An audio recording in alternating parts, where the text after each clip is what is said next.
Hello and welcome back to Sideline Stories, Season 2, Episode 9. And today we have a very special guest. He is from ESPN, the former Vice President of Communications and now historian, Mike Soltys. How are we doing today, Mike? Doing wonderful, Chase. Thanks for having me. Absolutely. Happy to have you. You've been at ESPN since the dawn of time, since they were founded. And I just want to ask, what was that first day like when you were hired as an intern by Bill Rasmussen back in 1980? Yeah, I was heading into my senior year at UConn, needed an internship to graduate. Had a chance meeting with Bill, and it led to an internship. And I came down to Bristol, and the parking lot wasn't paved, and the first building was done, but the second one they'd broken ground on, and that was the full extent. I worked out of a trailer. It was kind of the rite of passage at ESPN in the early days that you worked in a trailer because they never were caught up with the offices. It was always, we needed trailers to fill in the gaps until the office and as soon as a new office got built, there had to be another one. Wow. I didn't even know that.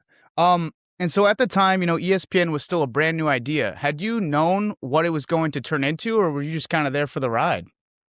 Well, right out, even before the launch, they were doing UConn events as a demonstration of what they could do and had a relationship with the UConn athletic department. And so I was aware and had actually worked as a statistician and things on a couple of events. And so I was aware of what they were doing. And to me, as a 19, 20-year-old college kid, big sports fan, I'm like, yeah, why wouldn't 24 hours a day of sports work? But to a lot of people at the time, they thought it was a crazy idea because the thought that people seemed to have was that we were saying that you would want to watch 24 hours a day, not that it would be available 24 hours a day. And that may sound very basic when I'm explaining it, but it was a hard thing for people to grasp in 1979, 1980. Right. And so, kind of going back to, you studied at UConn, communications major. Right. You could do a lot with communications. What drew you to sports specifically? Yeah, well, I grew up kind of in a sports environment. My father was the sports information director at UConn, and so the Stores campus as a kid was my playground. And I ended up working at basketball games, football games, soccer games, baseball games, and was around that environment all the time. And so I wanted to do it. And then from volunteering in the press box as a kid, that led to some freelance writing and a couple of freelance radio things and stuff. So I was getting those kind of repetitions as a high school senior and into my college years. And so it always seemed like a natural to me. And then, just serendipity that the future greatest sports media brand launches down the road from Stores. I mean, you just wouldn't expect it in Bristol, Connecticut, but that's where it all happened. And it worked out to be a perfect situation for me. Yeah, and looking back on it, I mean, it's definitely gone great. So now kind of going back, you'd mentioned the trailers and stuff like that, ESPN starting days. In those early years, what were some of the biggest challenges at ESPN? Yeah, well, for starters, it was a money losing operation. So fortunately, Getty Oil Company was a major oil company at the time, was funding it. And an oil company can lose money much easier than a lot of other people. So there was kind of the financial struggles of it. And then there were the struggles of just getting a quality programming lineup to fill 24 hours a day. That was a tall order, Right. when we didn't have the NFL and the NBA and Wimbledon and some of the major things that ESPN's had in recent decades. Back then, it was a lot more college sports and a little bit of NHL, and then things from Australian rules football to darts to hang gliding, whatever was available, ESPN was televising. Right. And so what were some of those moments that kind of were breakthroughs where you guys realized like, okay, we're starting to get traction, we're starting to do bigger events? Yeah, early on, uh, Chet Simmons, who was president at the time, worked out with the NFL to do the NFL draft. The NFL draft was just a meeting, really, that took place in New York City on a Tuesday morning. And the NFL thought the idea was crazy to do it, but Chet understood the value of getting ESPN aligned with the NFL brand. And immediately the NFL draft was relatively popular. Now, keep in mind, it was on a Tuesday morning. So within a degree. But the NCAA deal, particularly March Madness, it was 32 teams, and the broadcast networks would only be doing some of the games on the weekend. And so you'd get things like the regional semifinals that weren't being televised, or if they were televised, would just be on the in the markets of the teams being, that were playing in them. And so that immediately became a big time thing that ESPN had and got everybody talking about ESPN. So that's right out of the box. And then over time, the NFL came in 1987, live college football came in 1984, Major League Baseball came in 1990. So slowly but surely, there was a lot of high quality stuff added to the original mix. Right. And so, now fast forward to when you were the VP of communications. What did your day-to-day responsibilities at ESPN look like?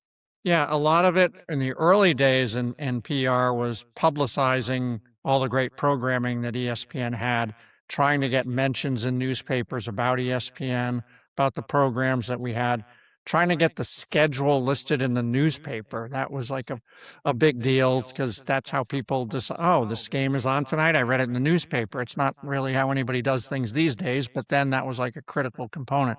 But over time, as ESPN became bigger and more successful, big successful things become a target, Right. and at the same time, the internet was exploding and everybody was a critic, and so it was dealing with a lot of issues on a regular basis. Issues of an announcer saying something they shouldn't have, issues on a game starting late, anything that could be looked at as an issue, or just kind of personnel problems that come up. So it ran the gamut. And when you talk about issues, from a PR perspective, what were some of the, stories or crises that you had to deal with from a PR perspective, during your role? Yeah, was everything from, I remember, not go back to, when we started Big Monday and the Big Ten. Bobby Knight particularly had a problem with games starting at 9 o'clock, sometimes 8 o'clock local, how awful that was. And meanwhile, we're televising the Atlantic 10 at midnight because I love getting the exposure. And so you were dealing with all sorts of, pushback from different conferences. And then it came into, I became a registered lobbyist in the state of Connecticut for issues that ESPN was dealing with in Hartford. So it could be, testifying about a tax break that ESPN was going for, or it could be, an announcer gets arrested and we have to deal with that. So Right. it certainly ran across the board. And so, you've seen a lot with your experience in the industry over, decades. How, in your opinion, has the sports media and PR landscape changed from the 80s to today? Yeah, tremendously. The media scene in the 1980s was very much newspaper driven. Right. Where the state of Connecticut, I think, had more newspapers per capita than anywhere on earth, and independently owned, and most of them either don't exist now or have been bought up by other newspapers. But across America, there were, major sports sections in pretty much every major market, and it became a thing. USA Today launched in the early 80s, and they put a lot of attention to covering television, both in the life section and the sports section. And that signaled to other newspapers that they should be covering television. And of course, ESPN at that point is emerging with prominence. And most papers in the country, major ones, had a television sports writer who wanted to write about ESPN. And so a lot of it was focused on that. And then over time, newspapers faded away. Obviously, they still exist today, but not nearly the kind of coverage that existed, in the 80s and 90s. And the internet became a big thing. And, that provided opportunities, but it also provided issues could explode in the minute and evolve minute by minute. Right. Uh, and then social media just made that much more difficult with, issues that were popping up and could just explode in a moment's notice. And so, you have worked, this kind of transitioning, but you've worked with some of the greatest talent, in the country, in the world. What was that like? A lot of fun for the most part. I mean, we'd have some announcers that weren't necessarily a lot of fun, but it was a great pleasure to. Two people that were with ESPN in 1979 and still are prominent at ESPN, Chris Berman and Dick Vitale, are two wonderful people to deal with. They're great to to hang out with. They are very helpful from a professional standpoint. And both of them have figured out a way to be successful and popular, for 48 years, which is incredible if you think about it, not just in terms of sportscasters, but just across the board in entertainment. So sometimes I was not dealing with a lot of people unless there was an issue they were facing. So it wasn't necessarily a positive experience for them to to hear a phone call from me. But a lot of it was, was people that you get to know while you were on the road, or people that just you got to know because they were colleagues. Right. And do you happen to have a favorite behind the scenes moment that you can recall? Um, I mean, a couple of things. I mean, the best events that I went to 3 World Cups, Wow. and just to see what the World Cup means in individual countries, and to see the different fan bases and what sports can mean to different countries. That is something I carry with forever. Being a UConn grad and a UConn fan, I used to go to either the men or the women's Final Four every year, and some years both from a work capacity. And that when I started to do that was in the mid 80s. And that aligned with when UConn emerged as a national power, and had the good fortune to be in person for a lot of the UConn championships over the years. So as a fan, that was very cool. Um, Here, kind of just day to day to see the growth and the excitement that happens on our campus when events go on, and how much the company grew as we entered multiple networks and the radio and internet and internationally and things. So just a lifetime of experiences, which I've been very fortunate to have. Absolutely. And so kind of going back to what you mentioned about, being in the business for so long and, how impressive it is for a lot of these guys. What would you say is the key to longevity, especially in entertainment, in a business that can have a high turnover or, a change of industry, et cetera? Yeah, I mean, you really have to just pay close attention to what's happening, whether it's TV or anything else, and what's happening in your industry. I mean, I would spend a fair amount of time looking at trade publications and television, radio, PR, whatever it is, in terms of staying up on trends and having those kind of conversations, and just being ready to evolve with the times, because the times will change. You can't resist it. And I heard Bob Iger in a going away comment talk about how, people were amazed at how he always embraced technology. And he said, well, technology is undefeated. It always wins. And you can say, oh, I don't like that the internet's coming, or I don't like that social's coming, or I don't like that AI is coming, or whatever it is. But you got to figure out a way to work with it and work to your advantage with it. Absolutely. And we will touch on AI down the road in this interview, but I did want to jump to your documentary, Sports Heaven, The Birth of ESPN. You also had mentioned that there is now an audiobook available. Check that out, everybody. What inspired you to tell that story now? Well, I had been retired for a brief period of time. Bill Rasmussen, the founder, approached Jimmy Pitaro, the current president of ESPN, and really wanted to get the documentary done on the story of the launch. We'd seen that a lot of the people that were involved with it had passed, and there really was a limited window to do this documentary. And he asked for Jimmy's cooperation, and then ESPN approached me and said, would you have an interest in working on this film as a producer, which isn't anything I ever did before, but I knew the history and I knew the people as well as anyone. And so it seemed like a natural fit. And then ultimately, I came on a part time basis as ESPN's historian and work on whatever history project that comes up. Because if I don't know the answer, I know where to find it. Right. And, more and more companies are trying to embrace their history and celebrate their history. And ESPN is part of that as well. And so it's been a good opportunity to do that. But then, so being a movie producer, and then I had the idea on the book that we did related to it, to co-author the book along with Bill Rasmussen and Garrett Sutton, who's the executive producer of the film.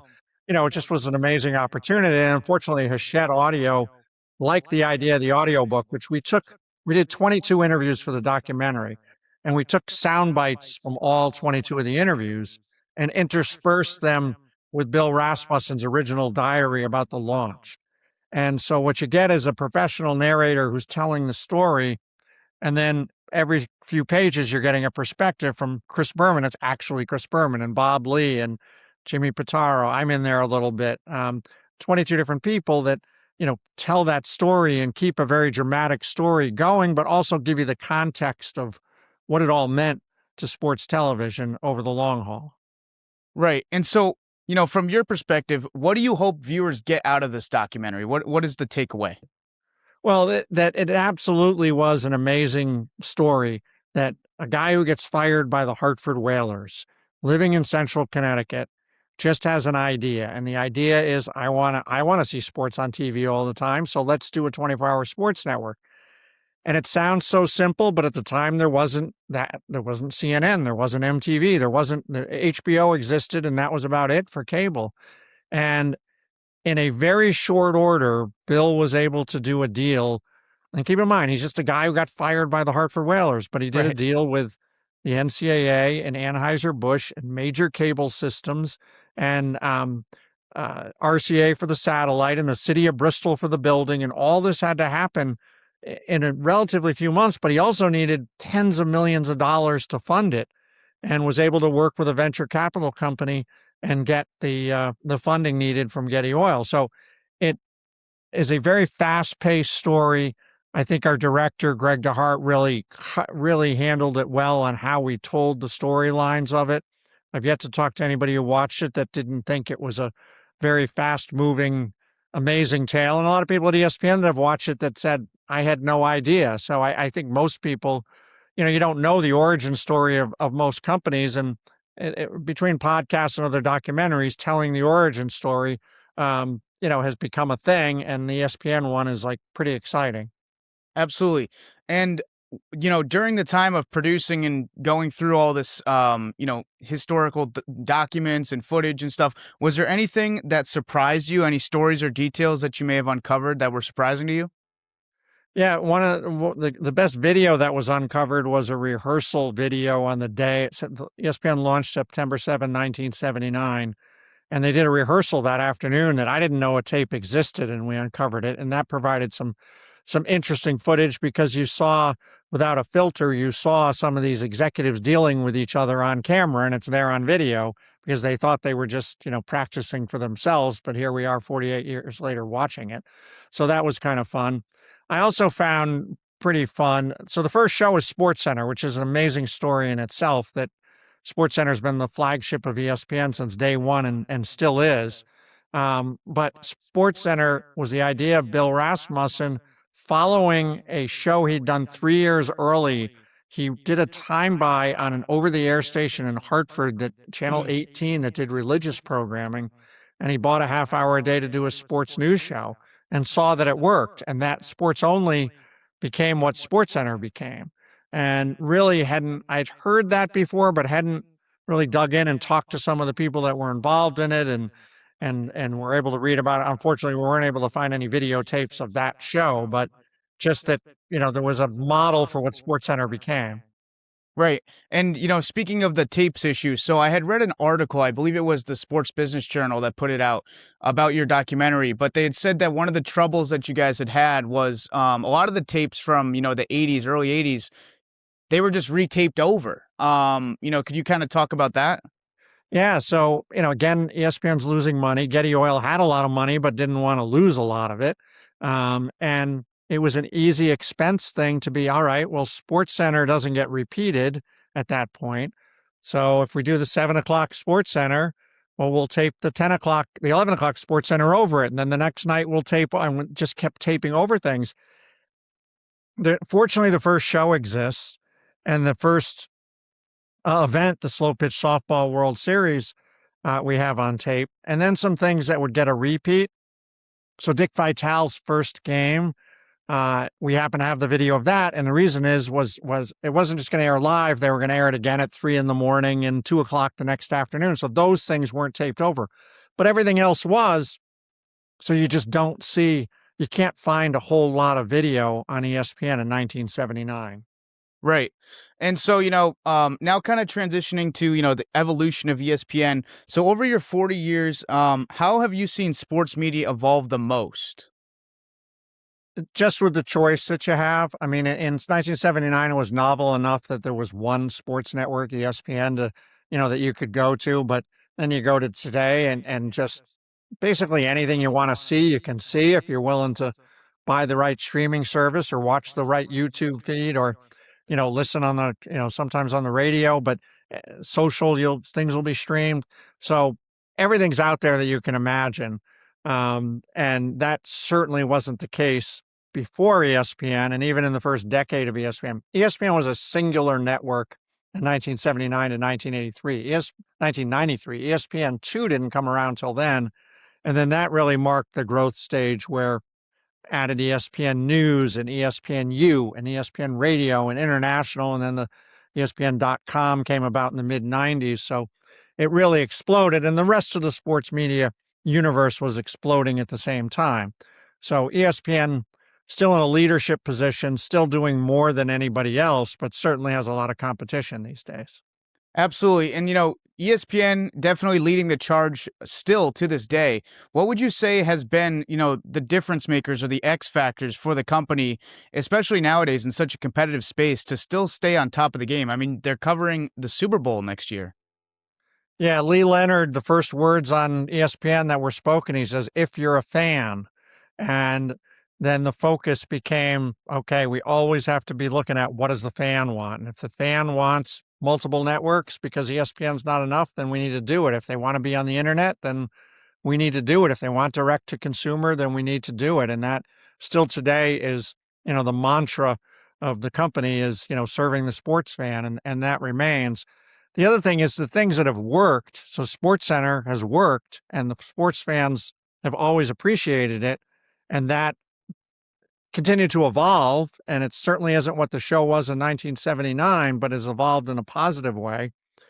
And college sports out of the gate was so essential. And the great thing with college sports is beyond the national championships is anybody in any part of the country has a team or two or six that they get a lot of attention, a lot of local love.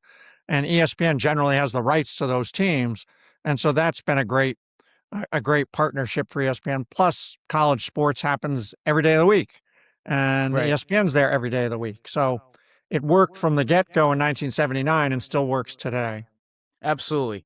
And so now kind of jumping to, today, you currently work as the ESPN historian, digitizing ESPN's archives. So what does that process look like?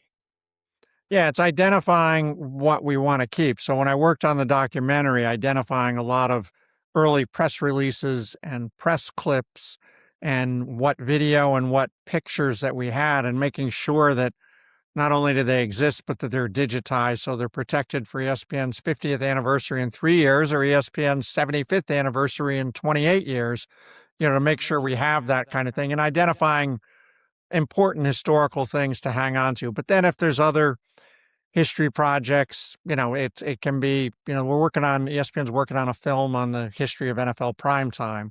And, I'm able to pull a lot of things out of the file that was helping the producers with that. Um, Identifying things that need to be protected. So for 25 years, anytime ESPN had an announcement, they did a press conference call on the phone. And I've got a couple of hundred audio tapes and CDs of those that I need to get digitized so they're then searchable, because it's the history and you need it to be accessible, because if it's not digitized, it's not particularly accessible, and it can take somebody an enormous amount of time to find something. So those are the Right. kind of things as a historian that I tackle. And you had mentioned ESPN's 50th anniversary coming up, 2029. What's some of the stories or moments do you think are like absolute must be highlighted? Yeah, we're just beginning internally to have some discussions about the 50th anniversary. ESPN has celebrated most of their 5-year anniversaries and really blew it out on the 25th and had substantial amount of programming behind it. And that programming looked at both the things that happened on ESPN, but also just what went on in the sports world during those 25 years. But there's been nothing but preliminary discussions yet on where ESPN will go, other than it seems everybody thinks that the 50th will be a great thing to celebrate. Absolutely. I mean, plenty of history to look over and highlight and showcase. Lots of accomplishments from the company. So Yeah, there's a now, phrase now that people use, nostalgia, a playoff nostalgia, and a lot of networks. NBC's successfully done it with the NBA, and nostalgia is in again.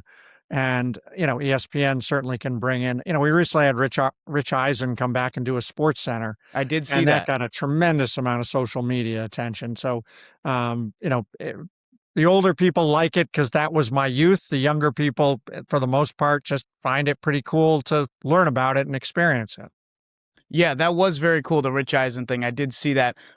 So what I was going to say is typically to end the show, I do kind of talk about, advice for students and upcoming professionals.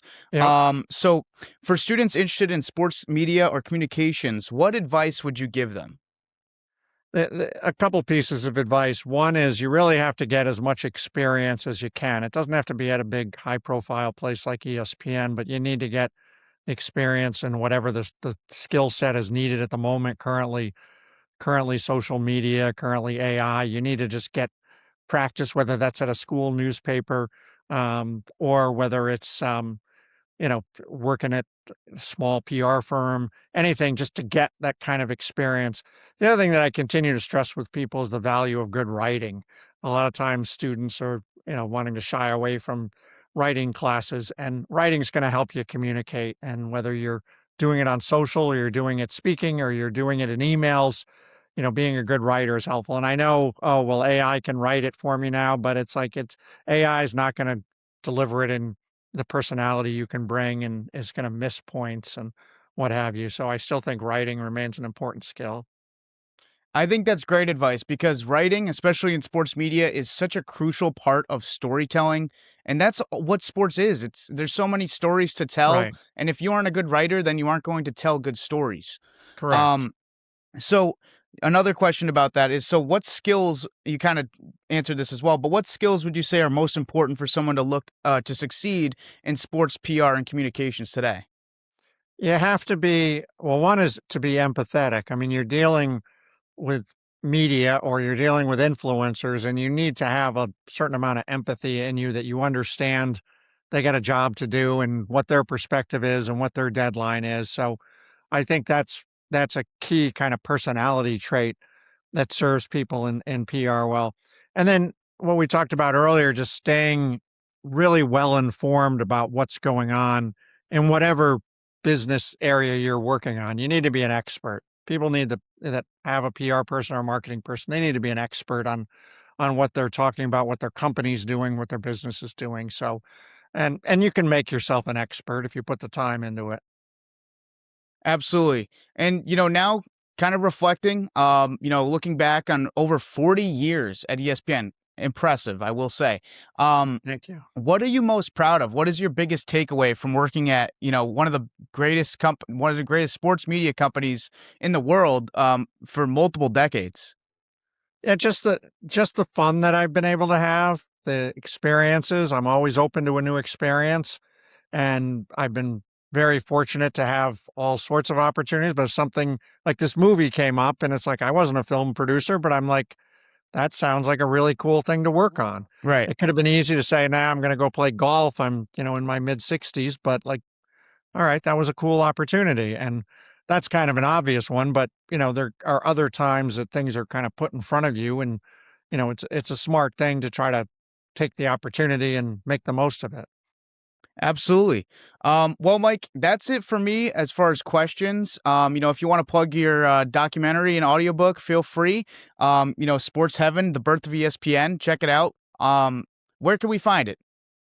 Well, the documentary currently, it aired on ESPN a couple of weeks ago, but currently it's just available for rental on Tenero, Tenero.tv, which is the production company that was behind the film, and you can rent it there as they look to get a streaming deal elsewhere for it. So hopefully something works out there.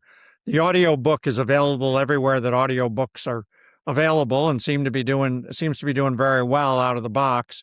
We have a print version of that book that'll come out closer to Father's Day, and that can be a good present for somebody who's looking for their sports fan father to to get that book. But the print book currently is not in pre-order yet. But by the time Father's Day rolls around, it will be. So, yeah, I think that people are into this podcast enough to get to this point of it will find the book a good listen. So I'd encourage it.